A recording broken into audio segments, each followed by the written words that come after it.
We are here in Manama Entrepreneurship Week 2018, the 4th edition, with LILI GIL VALLETA. I would like to ask you first to introduce yourself. Great. So thank you for having me. I'm enjoying so much my first time in Bahrain. And yes, I am a business owner, so I guess that's why I'm here during Entrepreneurship Week. I'm the co-founder and CEO of two companies. One is a consultancy called CIEN+, and the other one is a tech-enabled market intelligence firm using AI and big data called CULTURINTEL.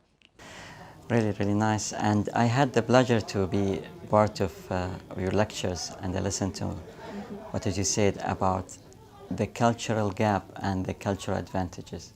Because I think to take some kind of source of pain, make it source of strength, it takes a lot of struggle inside you to do it. For example, still in this age of Middle East, we still have people who think of Middle East, camel, tent, and Apple laptop, or something similar to this, you know. So I want you to speak about how, from where it's come from you, this idea of cultural advantages, because for me it's like a trademark. It's Yes. something really special. It is a trademark, Yeah. cultural intelligence. Wow. Yeah. So if you can speak about it a bit. Absolutely. So I think my own personal journey gave me that enlightenment of the notion of cultural intelligence, because we are taught in the world of business that it's important to have emotional intelligence, and then there is also IQ. So you have IQ, EQ, and I guess as an immigrant coming to the United States from Colombia, who couldn't speak the language at the time, I realized how much misunderstanding people have. And of course, in my case, being from Colombia, was always translated into Pablo Escobar, like you're talking about the camels and the tents. Yes. I got the same thing in my own version. And I figured that people are really innocently ignorant. But instead of turning it into this disadvantage or having a moment to just talk about diversity and try to just preach at people, I realized that when you and I have a cultural advantage and we can see the world and interpret all markets and who they are and what potential they represent, it's really good business. So what I understand from you that you helping company to implement this cultural intelligence in their companies to profit from it as a business. Correct. Yeah.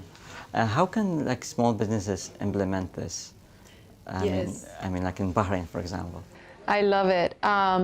You know, it's gonna sound maybe too broad because it has many applications. So, if you happen to be somebody that lives in Bahrain but comes from another place, maybe there is a possibility for you to include in your business proposition that very unique cultural advantage or nuance that you know you have. Finally, I want to ask you about what you think of Manama Entrepreneurship Week. Yeah, I think it's so impressive to see the amount of people and brain power that Manama Entrepreneurship Week puts under the same roof. I noticed in the business cards that I was getting that there was a lot of people from different industries.